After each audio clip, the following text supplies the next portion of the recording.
Hello दोस्तों, आप सभी का स्वागत है हमारे बेसिक ज्ञान यूट्यूब चैनल पर। दोस्तों, इस वीडियो में हम आपके लिए प्राचीन भारत के दोस्तों 50 इंपोर्टेंट प्रश्न कराने वाले हैं। इस टॉपिक से दोस्तों आपके हर एग्जाम में दोस्तों 3-4 प्रश्न जरूर आते हैं, चाहे वह रेलवे का जो आरपीएफ का एग्जाम होना है वो हो या एसएससी जीडी का एग्जाम हो। दोस्तों यहाँ से 3-4 प्रश्न जरूर बनते हैं। यह प्राचीन भारत का प्रश्न दोस्तों फर्स्ट वीडियो है। यहाँ पर यदि आपका रिस्पॉन्स पर इस वीडियो पर सही रहा, लाइक आपने किया, शेयर किया, तो हम जरूर इस टॉपिक पर हर दिन एक वीडियो जरूर लाएंगे। चलिए दोस्तों देखते हैं।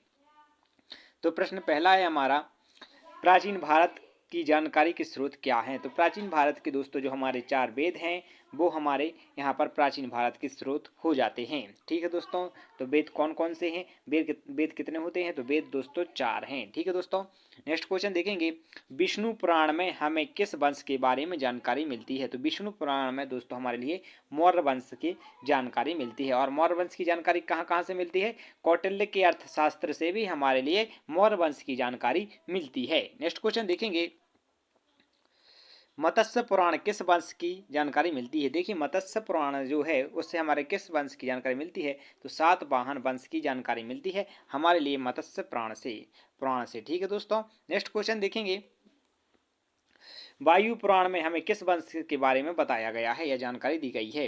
तो गुप्त वंश के ठीक है, याद रखिएगा गुप्त वंश। ठीक है, गुप्त वंश की जानकारी किससे, वायु पुराण से। मत्स्य पुराण से, किसकी, सातवाहन से, याद रखना है आपको। जादू टोना तंत्र मंत्र वशीकरण किस वेद में है, तो यह वेद ऋग्वेद में है। किस वेद में है दोस्तों, ऋग्वेद में है। किस वेद में है दोस्तों, ऋग्वेद में। नेक्स्ट क्वेश्चन देखेंगे, हीनयान का मुख्य ग्रंथ कौन सा है। तो हीनयान का मुख्य ग्रंथ कौन सा है दोस्तों, कथा वस्तु है।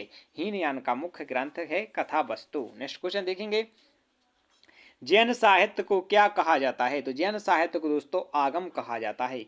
क्या कहा जाता है, आगम कहा जाता है। नेक्स्ट क्वेश्चन देखेंगे, जैन धर्म के प्रारंभिक इतिहास के बारे में जानकारी कहाँ से प्राप्त होती है। तो जैन धर्म के प्रारंभिक इतिहास के बारे में दोस्तों कल्प सूत्र से जानकारी प्राप्त होती है। किससे जानकारी प्राप्त होती है, कल्प सूत्र से जानकारी प्राप्त होती है। नेक्स्ट क्वेश्चन है, महावीर के जीवन की जानकारी कहाँ से प्राप्त होती है। तो महावीर के जीवन की जानकारी दोस्तों भागवती सूत्र से प्राप्त होती है। कहाँ से, भागवती सूत्र से प्राप्त होती है। दोस्तों यदि आप इन प्रश्नों की पीडीएफ चाहते हैं तो वीडियो में डिस्क्रिप्शन में लिंक मिलेगा, वहां से भी आप इसे प्राप्त कर सकते हैं। यदि आपने अभी तक हमारी वीडियो को लाइक और चैनल को सब्सक्राइब नहीं किया है तो सब्सक्राइब कर लीजिएगा। दोस्तों ऐसे ही आपके लिए हेल्पफुल वीडियो हम लाते रहते हैं। अर्थशास्त्र के रचयिता कौन है। तो अर्थशास्त्र के रचयिता कौन है, चाणक्य, कौटिल्य या विष्णुगुप्त। देखिए दोस्तों ये तीनों नाम चाणक्य के हैं, जो कि चंद्रगुप्त मौर्य के गुरु थे, जिन्होंने अर्थशास्त्र की रचना की है। और अर्थशास्त्र दोस्तों हमें मौर्य साम्राज्य के बारे में जानकारी मिलती है। नेक्स्ट क्वेश्चन देखेंगे, मौर्य कालिदास जानकारी के स्रोत क्या है। देखिए तो मौर्यकालीन, यहाँ पर एक गलत हो गया है क्वेश्चन, तो मौर्यकालीन, ठीक है, मौर्यकालीन जानकारी के स्रोत क्या है, तो अर्थशास्त्र भी स्रोत है। और कौन सा हमने ऊपर क्या बताया था, कमेंट करके जरूर बताइएगा।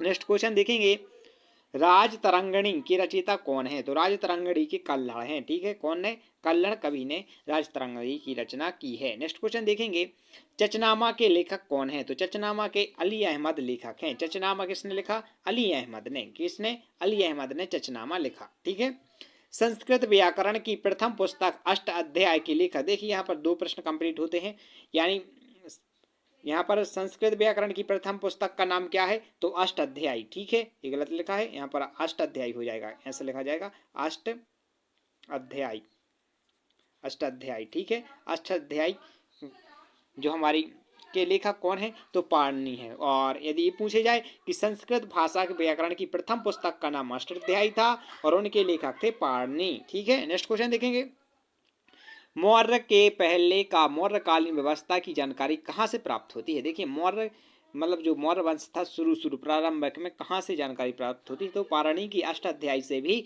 हमारे लिए मौर्यकालीन व्यवस्था का पता लगता है। नेक्स्ट क्वेश्चन देखेंगे, ज्योतिष ग्रंथ गार्गी संहिता के लेखक कौन है, तो कात्यायन है। किधर कौन है, कात्यायन। गार्गी के लेखक कौन है, गार्गी संहिता के लेखक हैं कात्यायन। ठीक है दोस्तों, हर प्रश्न दोस्तों इंपोर्टेंट है, यहाँ से प्रश्न जरूर पूछे जाते हैं, तो आप दोस्तों वीडियो को स्किप ना कीजिएगा और पूरी वीडियो जरूर देखिएगा।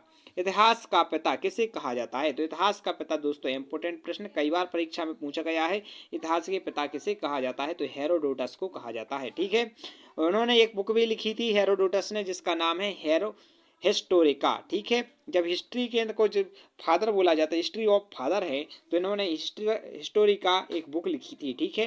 किसने? हेरोडोटस ने। नेक्स्ट क्वेश्चन देखेंगे, सेल्यूकस निकेटर की राजदूत के रूप में चंद्रगुप्त मौर्य के दरबार में कौन आया था? तो मेस्तनीज आए थे, जिन्होंने एक बुक भी लिखी थी मेस्तनीज ने, इंडिका पुस्तक, ठीक है। इंडिका पुस्तक के रचयिता कौन है? तो मेस्तनीज हैं। कौन है? मेगस्तीनीज। नेक्स्ट क्वेश्चन देखेंगे, इंडिका पुस्तक किस किस की जानकारी मिलती है? तो देखिए, इंडिका पुस्तक जब मौर्य साम्राज्य में लिखी गई थी तो मौर्य समाज की व्यवस्था की जानकारी ही मिलेगी, ठीक है। ये तो कोई डाउट नहीं है आपका। भारत का भूगोल नामक पुस्तक किसने लिखी? अब देखिए, भारत का भूगोल का टॉलमी, ठीक है, टॉलमी ने भारत का भूगोल नामक एक पुस्तक लिखी थी, टॉलमी ने। नेक्स्ट क्वेश्चन देखेंगे, नेचुरल हिस्ट्री पुस्तक किसकी है? तो नेचुरल हिस्ट्री दोस्तों प्लिनी की है। किसकी है? प्लिनी। नेक्स्ट क्वेश्चन देखेंगे, चीनी यात्री फाहियान 402 ईस्वी में किसके दरबार में आया था? देखिए, एक तो भारत कब आया था? तो 402 ईस्वी में आया था। और मौर्य नहीं, किसके काल में आया था? चंद्रगुप्त द्वितीय के में आया था, ठीक है। चंद्रगुप्त द्वितीय के काल में आया था। नेक्स्ट क्वेश्चन देखेंगे, फाहियान ने किस राज्य की जनता को सुखी कहा था? तो मध्य प्रदेश की जो जनता थी उन्हें सुखी एवं समृद्ध माना था फाहियान ने, ठीक है। कौन सा लेखक महमूद गजनबी के साथ आया था? तो कौन सा लेखक? अल बरूनी महमूद गजनबी के साथ आया था भारत, ठीक है।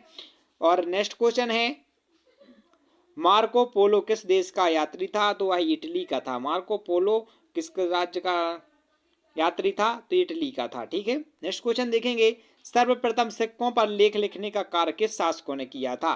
तो यवन शासकों ने सर्वप्रथम सिक्कों पर, एक प्रश्न कई बार पूछा गया है दोस्तों कि सर्वप्रथम सिक्कों पर लिखने का कार्य किसने प्रारंभ किया था? तो यवन शासकों ने किया था। किसने किया था? यवन शासकों ने। और सर्वप्रथम भारतवर्ष का जिक्र किस अभिलेख में किया गया है? तो भारतवर्ष नाम का जिक्र कहा गया है तो हाथी गुप्फा में, ठीक है।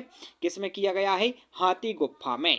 अब देखिएगा, हाथी गुप्फा का संबंध किस शासक से है? तो हाथी गुप्फा का संबंध कलिंग राजा खारवेल के से संबंधित है, ठीक है। कलिंग के राजा थे, उनसे संबंधित है हाथी गुप्फा।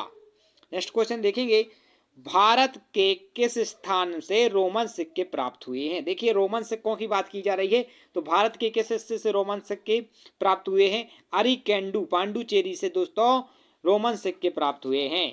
प्राचीनतम सिक्कों को साहित्य में क्या कहा जाता है? अब इंपोर्टेंट बात दोस्तों, कई बार पूछ ले आपसे कि सिक्कों को प्राचीनतम भारत में क्या कहा जाता है? तो कांसार्पण, ठीक है, कांसार्पण कहा जाता है। नेक्स्ट क्वेश्चन देखेंगे, सर्वप्रथम भारत को इंडिया किसने कहा? तो यूनानियों ने भारत को इंडिया कहा था, ठीक है।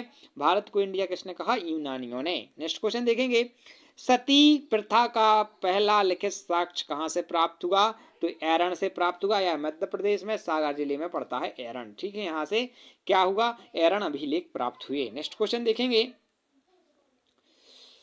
रेशम बुनकरों की जानकारी किस अभिलेख में मिलती है? तो मंदसौर अभिलेख में, जो अभिलेख है मंदसौर में, वहां से रेशम बुनकरों की जानकारी मिलती है। मंदसौर कहाँ का जिला है? तो मंदसौर दोस्तों कहाँ का? मध्य प्रदेश का जिला है। नेक्स्ट क्वेश्चन देखेंगे, किताब उल हिंद या तहकीक अ हिंद पुस्तक के रचयिता कौन है? अलबरूनी किसके साथ आए थे? महमूद गजनबी के साथ आया था और उसने पुस्तक लिखी थी किताब उल हिंद या तहकीक अ हिंद। यह पुस्तक एक, लेकिन नाम दो हैं, ठीक है। नेक्स्ट क्वेश्चन देखेंगे, किन सिक्कों को आहत सिक्का भी कहा जाता है? जो प्राचीनतम सिक्के होते हैं दोस्तों उन्हें आहत सिक्का भी कहा जाता है, ठीक है। जो प्राचीन सिक्के होते हैं उन्हें आहत भी कहा जाता है, और नाम आहत कहा जाता है, ठीक है। और क्या कहा जाता है? भारतीय सिक्कों का कांसार्पण, ठीक है, कांसार्पण भी कहा जाता है। नेक्स्ट क्वेश्चन देखेंगे, गिरनार अभिलेख का संबंध किस शासक से है? तो गिरनार अभिलेख का किस संबंधित है? रुद्रदामन से संबंधित है। किससे है? रुद्रदामन से। नासिक अभिलेख का निर्माण किसने करवाया था? तो नासिक अभिलेख का निर्माण गोमती बालश्री ने करवाया था। किसने? गोमती बालश्री ने नासिक शिला अभिलेख का निर्माण करवाया था। नासिक शिला अभिलेख में किस राजा की जानकारी मिलती है? तो गौतमी पुत्र सतीकर्णी, ठीक है, सतकर्णी, ठीक है। नेक्स्ट क्वेश्चन देखेंगे, ऐहोल अभिलेख का संबंध किस शासक से है? तो ऐहोल अभिलेख का संबंध दोस्तों पुलकेशन द्वितीय से है। ठीक है, पुलकेशन द्वितीय से ऐहोल अभिलेख का संबंध है। मनुष्य का पालतू पशु क्या था? ठीक है, मनुष्य का पहला पालतू पशु कुत्ता था। ये याद रखना होगा क्योंकि ऐसे प्रश्न जरूर आपके परीक्षा में आते हैं और आपको हैरान करते हैं। और किस शिलालेख में कलिंग युद्ध का वर्णन है? तो देखिए कलिंग युद्ध किस किस के बीच हुआ था? तो कलिंग के राजा और किससे? अशोक सम्राट, अशोक मौर्य साम्राज्य के थे, उनसे युद्ध हुआ था। और यह 13वें शिलालेख में है। ठीक है, 13वें शिलालेख में है। नेक्स्ट क्वेश्चन देखेंगे, अशोक के शिलालेखों को सर्वप्रथम किसने पढ़ा? देखिए वो एक ब्राह्मी लिपि में अशोक के स्तंभ लिखे गए हैं, ब्राह्मी लिपि में जो दाएं से बाएं लिखी जाती है, ये भी आपका आ सकता है, ब्राह्मी लिपि में लिखी गई है अशोक के। ठीक है दोस्तों, तो इसे सर्वप्रथम पढ़ने में सफलता जेम्स प्रिंसेप को मिली। ठीक है, जेम्स प्रिंसेप को सबसे पहले सफलता मिली पढ़ने में। नेक्स्ट क्वेश्चन देखेंगे, मंदस्वर अभिलेख का संबंध किस शासक से है? तो मालवा नरेश यशोवर्मन से है। ठीक है, किससे है? यशोवर्मन से।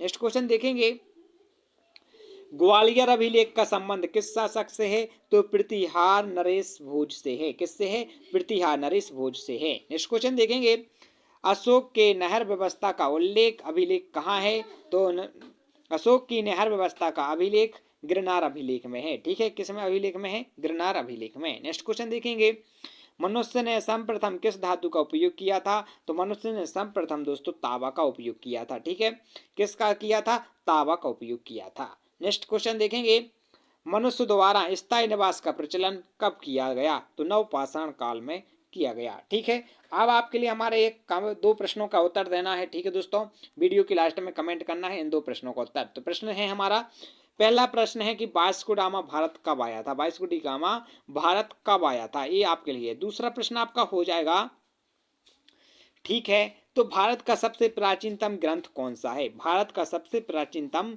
ग्रंथ कौन सा है? ये आपके लिए बताना है। ठीक है दोस्तों, आप मिलते हैं नेक्स्ट वीडियो में इसी प्रश्नों के साथ शुरू में। तो आप वीडियो को लाइक कर लीजिएगा और चैनल को सब्सक्राइब कर लीजिएगा, और आप यहाँ तक देख रहे हैं तो आप यहाँ पर बेल आइकन भी दबा लीजिएगा, ताकि जब हम जो भी वीडियो डालें तो आप तक पहुँच सके। आप लाइक करिएगा और शेयर भी कीजिएगा अपने दोस्तों के साथ। मिलते हैं नेक्स्ट वीडियो में, जब तक के लिए जय हिंद जय भारत।